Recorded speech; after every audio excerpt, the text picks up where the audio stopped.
All right, we are going to talk about the multi-layer project in Photoshop. I have a slightly different Photoshop than you, but for the most part, the important and key things are going to be the same. So up at the top, you can see that I have labeled each of my pictures so I know what I'm looking at because I can't see multiple ones at the same time.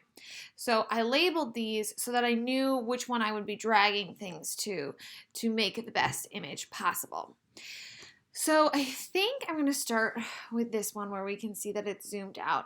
And I want to drag a part of this close-up one on here. So what I'm going to do is I'm going to come over here to the selection tool, which looks like that dotted box.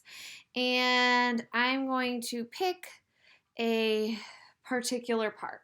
Okay, so I've selected it. It looks good. Now I want to drag it onto the zoomed out hands. But before I can do that, I need to change the tool that I'm working with so that it is now this arrow move tool. I'm going to hold on to it and I'm going to drag it over here. Now, if you had two images next to each other, you can just simply drag it over. Okay, so now I can see that this is slightly smaller and it looks a little different. Over here, I can see my background layer is the same, and then I have layer one. If I want to, I can double click on that, and I can change this to, I don't know, hands moved in. Okay, so now I know that that's the hands moved in. If you want to change the opacity so that you can start to see through it, it's going to be up here where it says opacity, and you can see that when I shift it, it zooms in and out. So just depending on what you want to do, I kind of want this to be like very ghostly, so I'm going to put it over there, and I might move this down here. So you're just starting to see the traces of this other hand. Now I might go to my tree because I want to show that it's really snowy out because it's a snow day-ish. And I'm going to grab with my selection tool right over here, the dotted squares, the area that I want.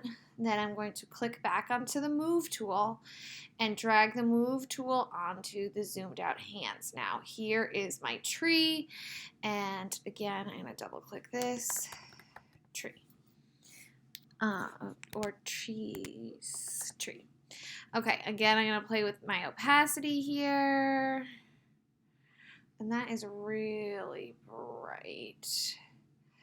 I don't necessarily love it, but I'll put it in here. And then maybe I'll go back to my two hands. So if this is already selected on this image, I need to go up to select and then hit deselect. Now I can take my selection tool and pick something else. So if I've picked this and I'm not quite happy with it, I can either click on it again, hit deselect, and then just go again, get the move tool, bring it to my other picture, place it on top, and change to, what is this, right hand? It's on my right side. And then I'm going to change my opacity. There we go. So it's starting to sit on top of the cup. Now over here in my layers, you can see I have the right hand, the trees, and the other like sort of ghostly hand.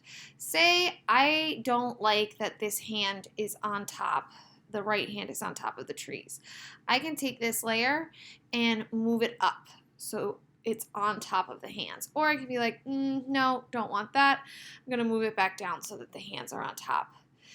This is how you can start to rearrange your layers once you've brought them into your Photoshop file. That's why it's a nice idea to label them, so that way you're not moving a layer and being like, oh, that is not what I thought it was going to be. All right, I hope that you found this helpful and can now make all of the multi-layer images that you need to make. Okie dokie, take care. Bye.